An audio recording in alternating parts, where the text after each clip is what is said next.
Ótimo.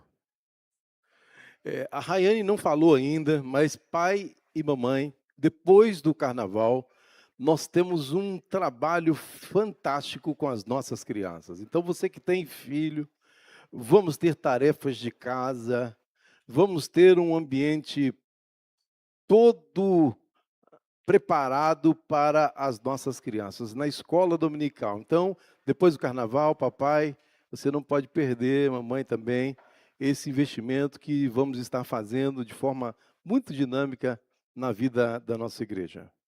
Mas alguns testemunhos a gente conta na terça-feira. E eu quero compartilhar rapidinho. E eu compartilhei com um grupo de terça-feira, acredito que no domingo também. Sempre quando eu sonho com cobra, sempre, eu me preparo para enfrentar momentos difíceis.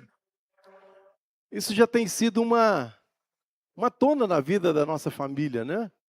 E sonhar com cobra é realmente o momento que eu me preparo para a luta. Isso diversas oportunidades, em diversos momentos eu vivi isso. E o ano passado eu sonhei com uma cobra muito grande, grande, enorme. E eu tentava parar a cobra. E em algum momento eu levantava, mas eu estava correndo o risco dessa cobra vir e me picar. E eu descia. E sempre que eu tentava, mas eu tinha que manter a cobra um pouco afastada, ela era muito grande. E lutas constantes. Essa semana eu sonhei também com cobra. Mas foi um sonho, para mim, libertador. Porque nós estávamos fazendo uma segurança de uma pessoa, e eu estava participando como segurança, e nós estávamos tentando proteger essa pessoa. E a gente olhou para a montanha e falou assim, tem alguém que vai tentar matar esse moço. E na hora que nós mexemos na árvore, era um macaco. E o macaco começou a rir da gente. Ria e ria e ria. E a gente ali fazendo a segurança daquele moço. E de repente desce uma cobra enorme, muito grande, comprida. E vem em direção a nós. E de repente alguém pegou um chicote e cortou aquela cobra. Quando eu pensei que não tinha mais, vinha uma outra cobra grande correndo. E a pessoa foi e cortou a cobra.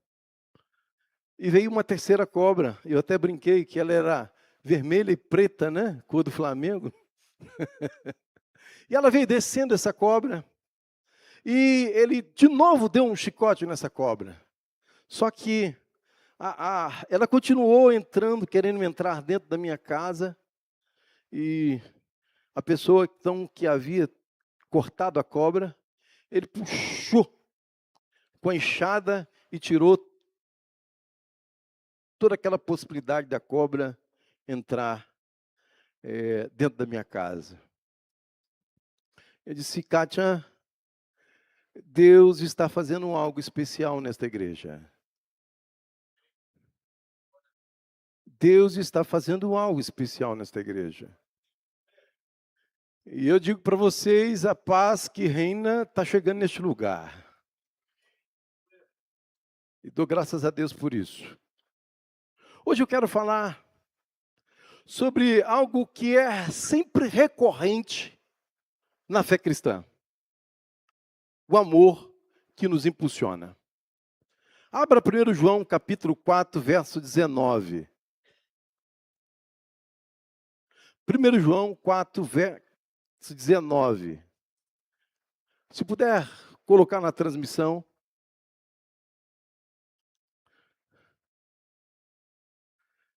E eu diria não só a paz, mas algo muito especial que Deus quer derramar na nossa vida. Na nossa história. Nessa igreja que tem mais de 80 anos e que durante esses 80 anos foi viva e está viva nessa cidade. O amor que nos impulsiona. Vamos ler juntos? Nós amamos porque Ele nos amou primeiro. Senhor Deus, essa é uma verdade da Tua palavra. Nós só vamos conseguir amar porque em algum momento da história da nossa vida, nós sentimos o Teu amor. Obrigado por esta certeza de que o Senhor nos amou primeiro. E é isso que nos impulsiona a amar o outro. É isso que nos impulsiona a servir. E é isso que nos impulsiona a estar aqui. Continue falando conosco, nós repreendemos toda obra contrária à Tua palavra. Te bendizemos, Pai, e adoramos-Te em nome de Jesus. Amém. Quando a gente fala de missão, a gente tem uma lista de tarefas. E em alguns momentos, essa lista de tarefas, para muita gente, se torna um fardo muito religioso. Nós acolhemos a família Campos, não é isso mesmo? Voltou para cá, que bom. Essa família Campos voltou para cá. Mas essa lista de tarefas, em algum momento, deixou esses irmãos muito cansados, foi isso mesmo? E chegaram aqui, irmãos, quebrados. A família Campos chegou aqui quebrada. Por causa das listas de tarefas religiosas, um peso muito grande. E graças a Deus hoje estão aqui mais tranquilos, não é isso mesmo? A gente recebe com muito carinho a dona Ruth, essa pessoa tão especial e tão querida, eu diria minha princesa, né? Vem mesmo com um aparelho, senta lá no cantinho, está ali com esse carinho muito gostoso aqui com a gente. Que bom receber a senhora aqui hoje. Mas a tendência é que para sermos bons cristãos ou bons missionários, é a gente pensar que a gente precisa fazer coisas para Deus. Precisa fazer coisas para que Deus nos aceite. Essa ideia, ela sempre é recorrente. Eu preciso fazer alguma coisa para Deus, para que Deus possa me aceitar. E nós vamos fazer uma série de 8 palavras aqui com essa ideia desse amar para servir.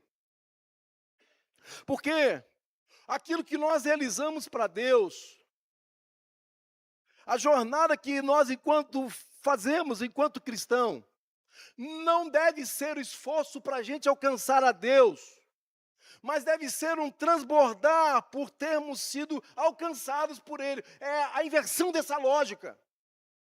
Nós não fazemos porque simplesmente nós queremos alcançar Deus, mas nós fazemos porque nós transbordamos e fomos alcançados por Ele. Então a marca de quem foi alcançado por Deus é transbordar realizando aquilo que Ele nos ordena fazer. Então, a fonte de todo o serviço não é o meu querer, a minha vontade, mas a fonte de todo o serviço é o amor de Deus. A verdade é que não servimos para que Deus nos ame. Servimos porque em Cristo descobrimos que Ele já nos amou e Ele nos ama. E que o amor procede dele, sem que haja da nossa parte alguma troca com Ele. O texto está num contexto onde João, discípulo amado, escreve sua carta para uma comunidade que precisava entender isso, entender a essência do amor. E eu quero partilhar então, justamente essa ideia desse nós amamos porque somos amados.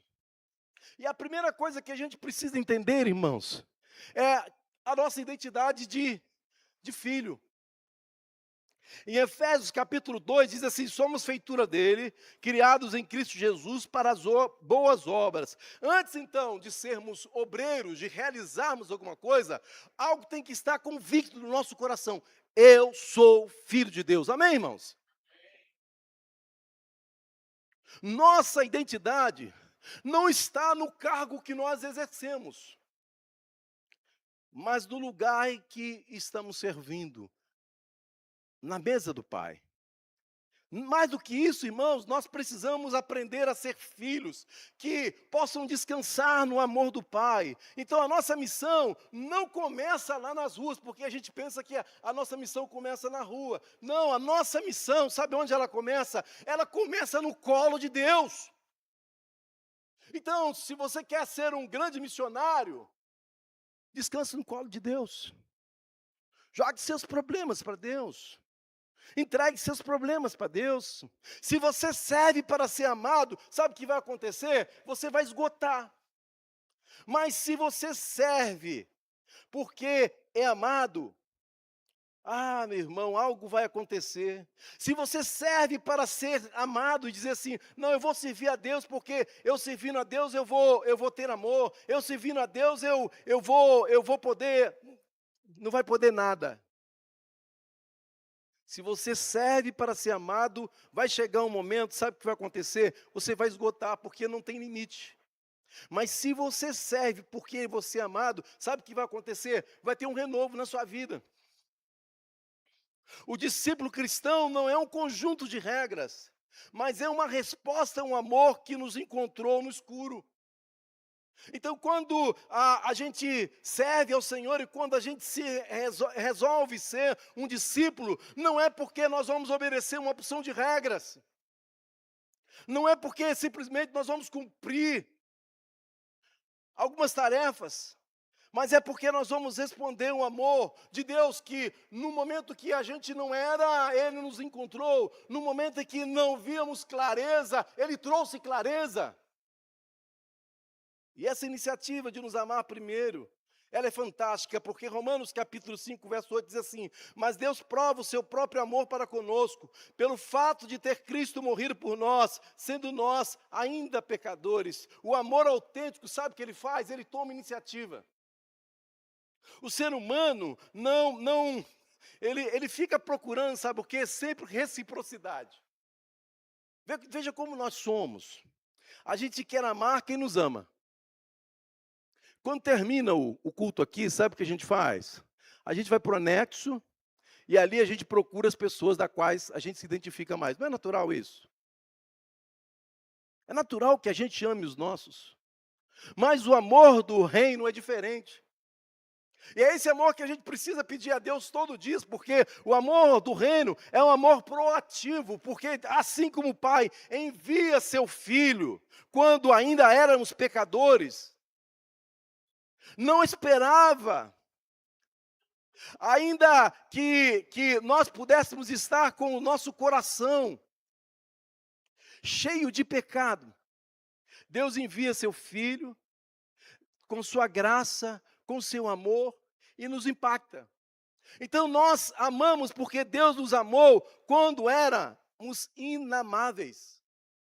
E eu me lembro disso, irmãos, porque eu estava preparando essa palavra e voltei há mais de 40 anos atrás da minha história. Voltei mesmo, literalmente.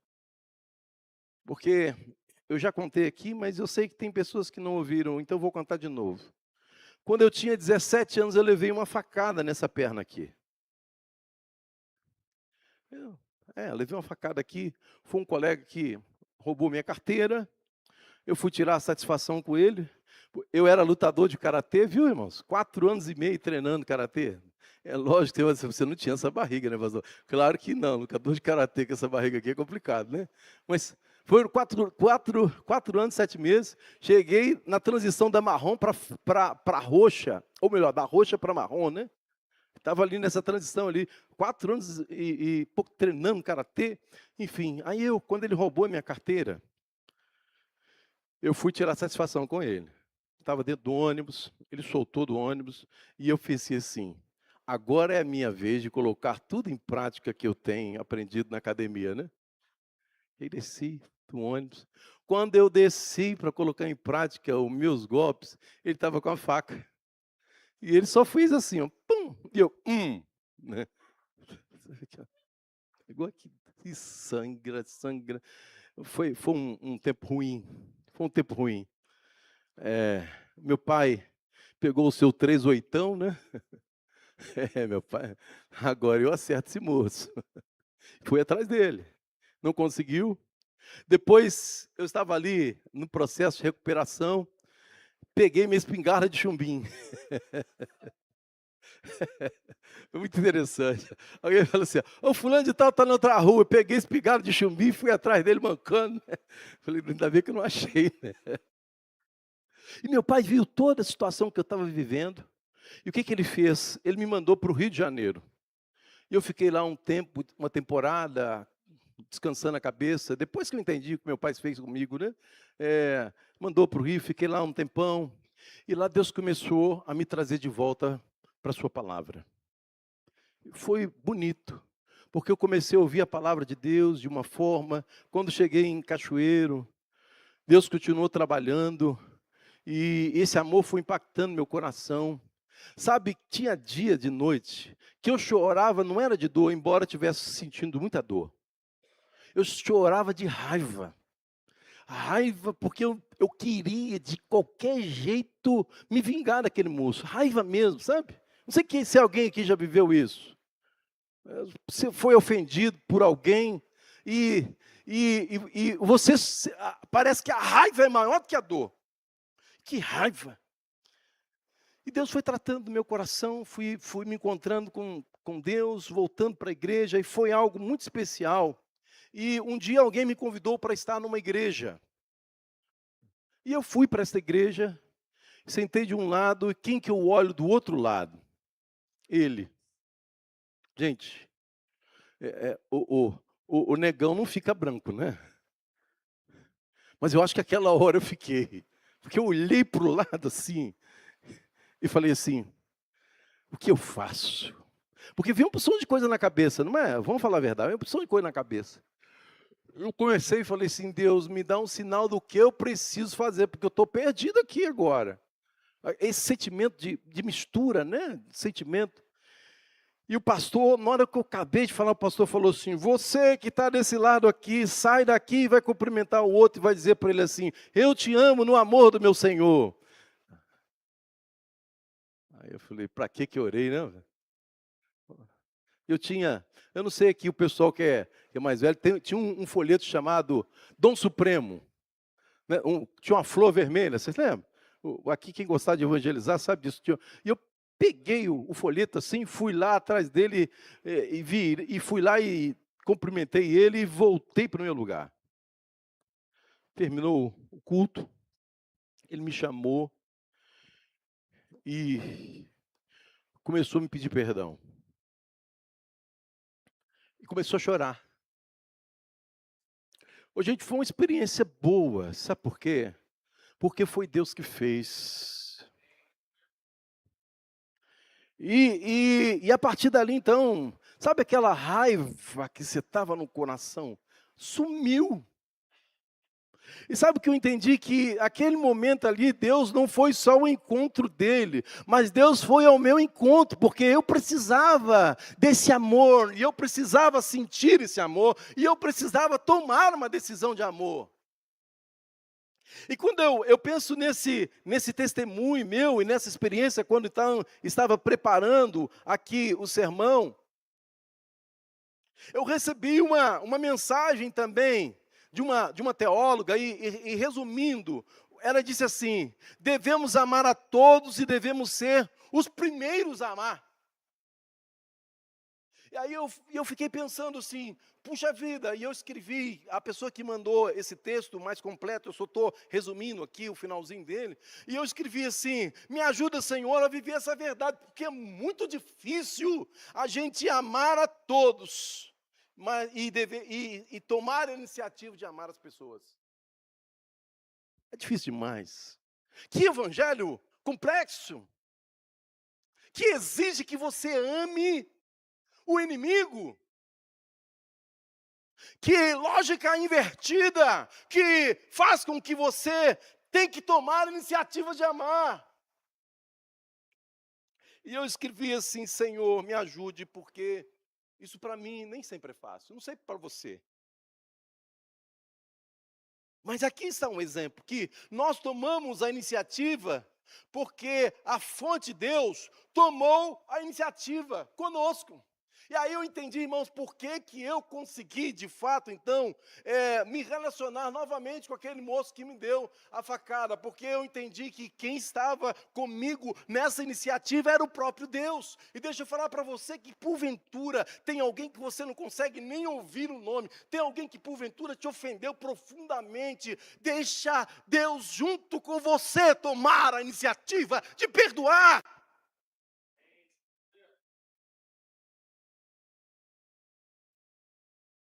Tem um moço chamado Henry, ele escreveu um livro chamado assim, A Volta do Filho Pródigo.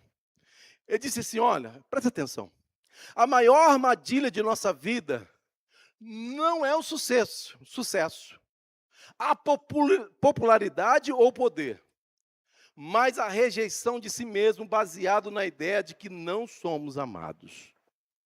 Deixa eu falar a verdade para você, você é amado profundamente por Deus, Deus te ama profundamente. Você é amado por Deus. E Ele tomou a iniciativa de te amar. E só de saber isso deveria mudar a vida da gente, porque se Ele tomou a iniciativa de nos amar, Ele deixou um modelo para que a gente também siga o mesmo caminho que a gente tem a iniciativa de amar. Mas não é sozinho, não é com o seu amor, é com o amor dEle. Porque só com o amor dele que a gente consegue amar o outro. Só com o amor dele que eu consegui dizer para aquele moço que me deu a facada, você está perdoado. O evangelho é este. Somos mais pecadores e falhos do que jamais ousamos acreditar. Mas olha a contradição, mas ao mesmo tempo, somos mais amados e aceitos do que jamais ousamos esperar. Então, olha que coisa linda. Reconhecer que nós somos pecadores, que somos falhos, mas que ao mesmo tempo nós somos amados, aceitos do que jamais mesmo podíamos esperar. Você é essa pessoa. Eu sou esta pessoa. Que nas nossas contradições e nos nossos conflitos, a gente continua sendo amado por Deus. E aí a gente percebe, irmãos, que o amor é o alicerce da vida da igreja. O amor é o alicerce da família. O amor é o alicerce daqueles que acreditam em Deus. E é tão profundo, porque em 1 João capítulo 4, 20 diz assim, se alguém disser ama a Deus e odiar a seu irmão é mentiroso. Olha que profundidade. E se você for lá em Apocalipse, aí você vai entender mais. E diz que os mentirosos não herdarão o reino dos céus. É mais do que contar uma mentira. É mais do que falar uma mentira. É negar o amor de Deus. Se você então disser assim, eu amo Deus, mas odiar o irmão, você é mentiroso. Eu sou mentiroso se isso não acontecer. Então, irmãos, tem uma oração que eu faço todos os dias, eu falo assim, Deus, não deixa meu amor esfriar, porque se o meu amor esfriar, vai azedar. E azeda mesmo, irmãos. Porque a gente é esquisito, vamos falar a verdade. A gente retribui com muita rapidez. A gente se amargura com muita rapidez. A gente se ofende com muita rapidez. Então, você sair daqui hoje dizendo assim, o amor é alicerce. E eu não vou abrir mão de amar. Aí você fala assim, pastor, foi porque o senhor não viveu as ofensas que eu vivi. Deixa eu falar, Jesus viveu muito maior do que você. Se a gente quer vida transformadas, nós precisamos amar profundamente a Deus. Porque é no amor a Deus, irmãos, é no relacionamento íntimo com Deus que nós vamos conseguir amar o outro. Não é simplesmente com o nosso esforço. Embora seja uma decisão amar, nós precisamos entender que nós vamos amar com o amor de Deus. E esse amor de Deus vai nos conduzir a amar o outro. E não existe amor a Deus se houver desprezo ao outro. Ah, pastor, é difícil, mas nós somos desafiados a amar, irmãos. E é interessante que quando eu falo aqui de amor, irmãos, eu entendo que amor também estabelece limites, amor estabelece disciplina, amor também diz não. O amor tem muitas implicações. E eu tenho aprendido, irmãos, que até aquelas decisões mais difíceis que a gente precisa tomar no dia a dia, que tem algumas decisões que chegam diante da gente, é difícil de tomar, vamos falar a verdade? Que a gente olha assim e fala assim, mas mesmo essas decisões difíceis de serem tomadas, elas precisam ser tomadas com amor. Mesmo aquelas decisões que a gente fala assim, o que que eu faço? Eu vou dar não, eu vou falar não para o meu filho, para a minha filha, mas essa decisão precisa ser dada sempre com amor, irmãos. O nosso problema é que a gente está decidindo não é com amor. Nós estamos decidindo com o nosso ego, com o nosso orgulho, com a nossa forma de ser. Às vezes pelo egoísmo. Quando a gente fala de discipulado, a gente pensa que discipulado é transmitir afirmações bíblicas, né? Ah, eu quero ser discipulado, eu quero conhecer a Bíblia, ótimo. Isso é uma dimensão da Bíblia. Mas a gente precisa entender discipulado também como uma vida que precisa ser transmitida através do afeto, através do abraço, através do carinho. Se no seu discipulado há muita lei e pouco abraço, a mensagem de Cristo vai ficando distorcida. Sabe, meu irmão, a gente vai aprendendo que a chave que abre portas blindadas da dor, pela indiferença, é o amor. E vamos falar a verdade, há dores que nós blindamos, que a gente coloca uma proteção dela e diz, é minha dor.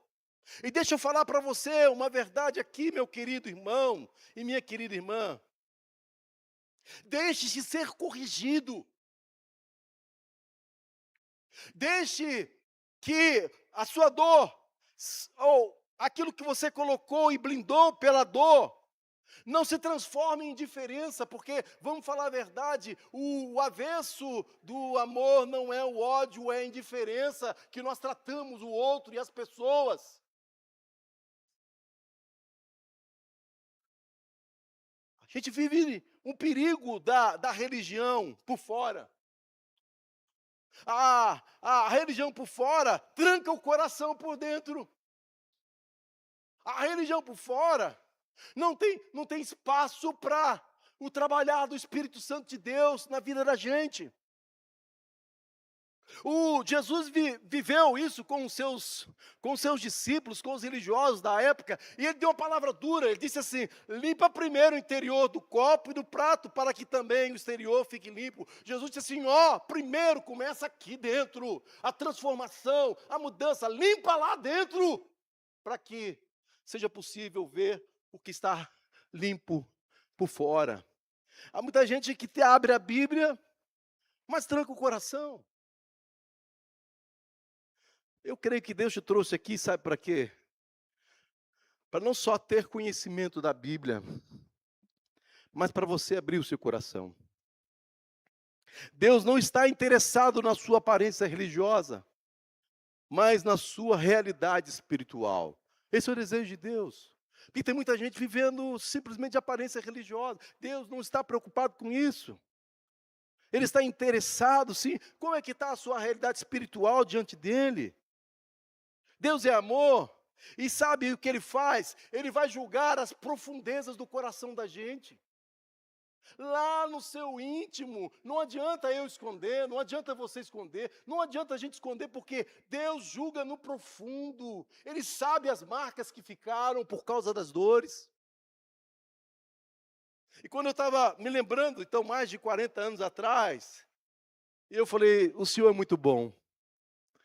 Porque eu tenho as marcas até hoje, mas não tenho mais a dor da alma e do coração.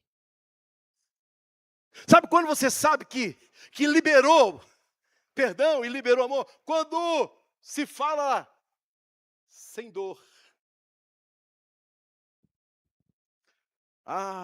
Que perigo nós estamos vivendo nesse tempo.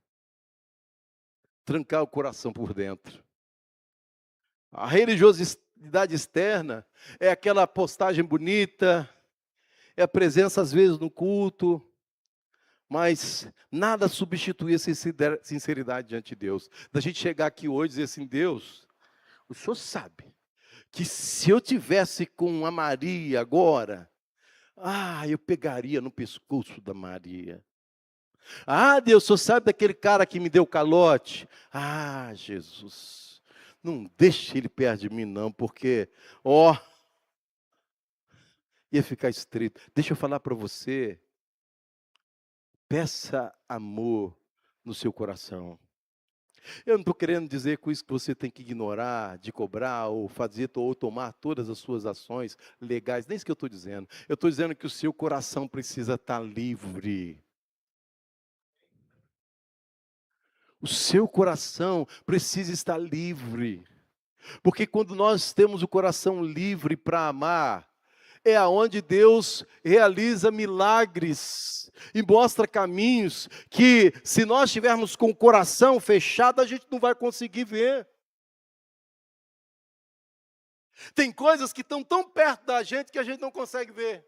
Sabe por quê? Porque a gente está focando na dor e não no amor, e não na cura interior, e às vezes na aparência social.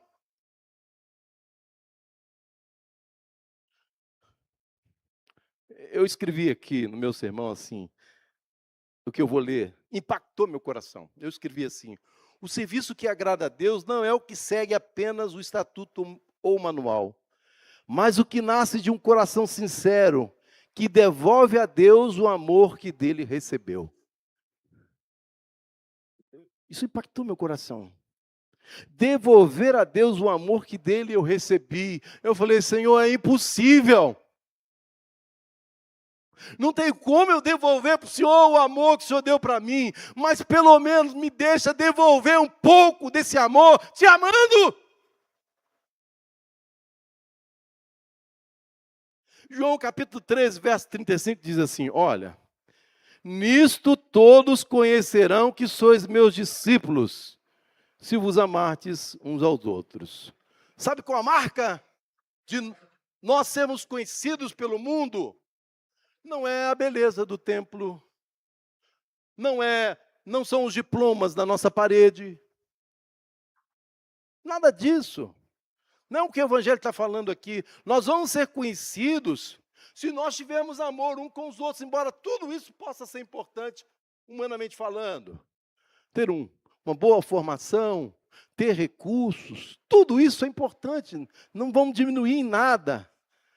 Mas se nós não tivermos amor, como diz o apóstolo Paulo, nada disso adiantará. O amor é a nossa marca principal. É o sinal que o mundo não pode falsificar. É a única coisa que o mundo não pode falsificar é o amor, irmãos. Ele pode falsificar muita coisa, mas o amor não é possível falsificar o amor.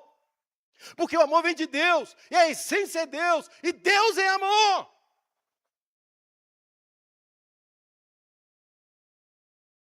A verdade é que, vamos ser sinceros, e nós também, né? Nós estamos cansados de tantos recursos religiosos. As pessoas estão querendo um lugar, uma comunidade, onde o amor seja tangível.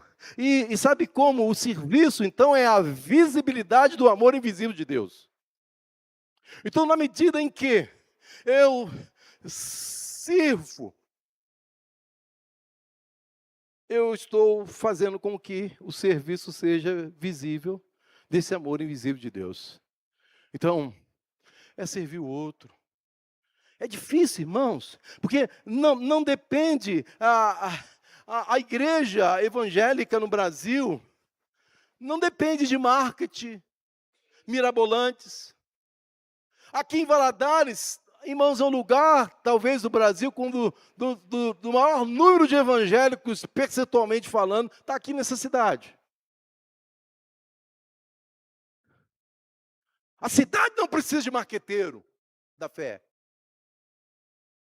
Mas nós precisamos, nessa cidade, ter uma qualidade do nosso amor.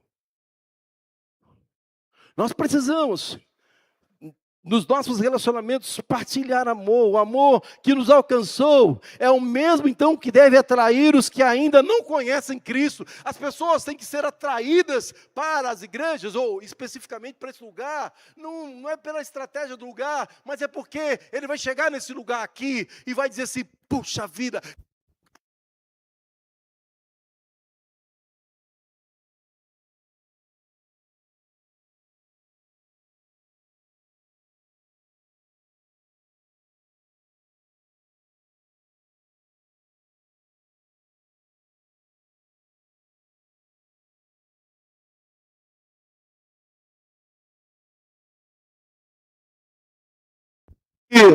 Oi. O serviço é o veículo, o amor é o motor. Há algumas considerações importantes que eu diria nesta noite. Servir não é pagamento. Nós não servimos para pagar a dívida da salvação, servimos porque a dívida foi cancelada por amor. Amém, irmãos? Deus nos deu tudo por amor, logo a única resposta lógica é devolver tudo a Ele por amor. Se o nosso serviço não gera unidade, ele não é movido pelo Espírito Santo, mas pelo ego.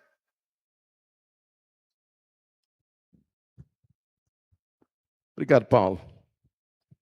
Só podemos amar porque Ele nos amou primeiro. Se você se sente seco, sabe, tem uma fonte. A própria fonte é Deus. A Bíblia diz: o amor de Deus é derramado em nós através do Espírito Santo que nos foi ortogado.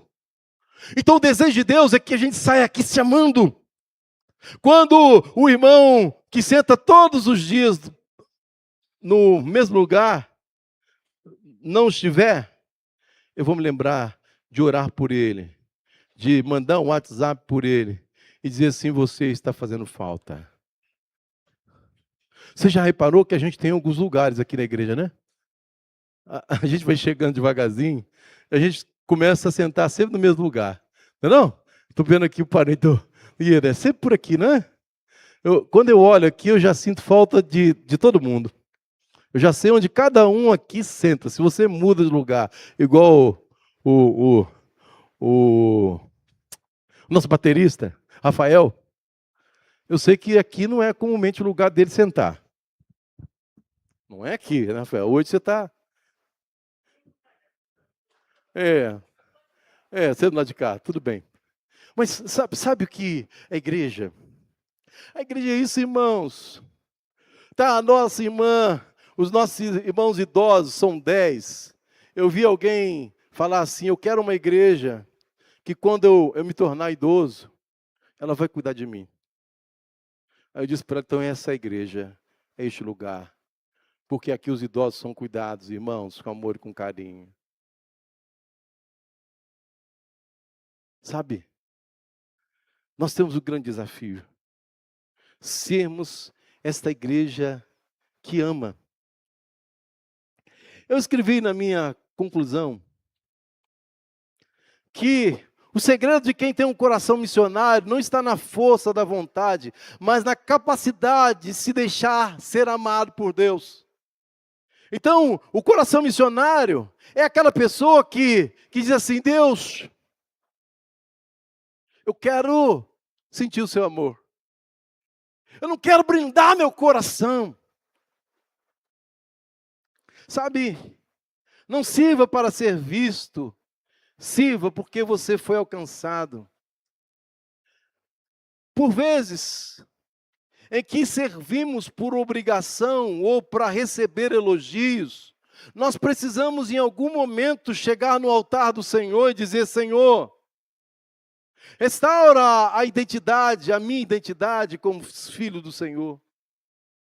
Senhor, restaura a minha capacidade de amar. Espírito Santo, dê a capacidade de eu tomar os passos primeiros para amar. E eu vou encerrando a minha palavra nesta noite, me lembrando de um ato que eu nunca mais vou esquecer e vou levar comigo para a eternidade. se é que posso, até que a morte me separe. Foi um dia que eu recebi um beijo do meu pai. Nunca esqueci. Que beijo profundo. O meu pai, fortão, também, viu? E aquela criação um pouco machista, né? Machista. Que não é igual hoje, que eu pego as minhas filhas e beijo, belisco, elas me apertam, né? Enfim, que a gente tem essa liberdade. Meu pai, mais na dele. E teve um dia que Deus falou assim: beija seu pai, beija seu pai. E eu fiquei na minha assim, como que eu vou beijar meu pai? Imagine, não sei se alguém já viveu isso aqui, a dificuldade quando você tem uma criação mais tradicional. Beije seu pai. E eu ficava pensando assim, puxa vida, como que eu vou beijar meu pai? Como que ele vai reagir a um beijo, né? Coisa minha. E aconteceu que um dia ele foi para o hospital, foi fazer uma cirurgia, e ele me chamou e me deu um beijo. Sabe como é quebrar, parece, anos de distanciamento? Ele me deu um beijo. E depois que meu pai me deu um beijo, irmãos, foi um coração que estava blindado que se abriu. E eu disse assim: nunca mais eu vou parar de beijar o meu pai, até que a morte nos separe. E eu, todas as vezes que vi o meu pai, e eu me lembro agora, eu chegando em Cachoeira, Itapemirim, ele ficava me esperando na porta, até que eu chegasse do lugar onde eu estava. E a primeira coisa que eu fazia com meu pai era dar um beijo nele. E ele faleceu e não consigo mais então, mas a memória afetiva fica.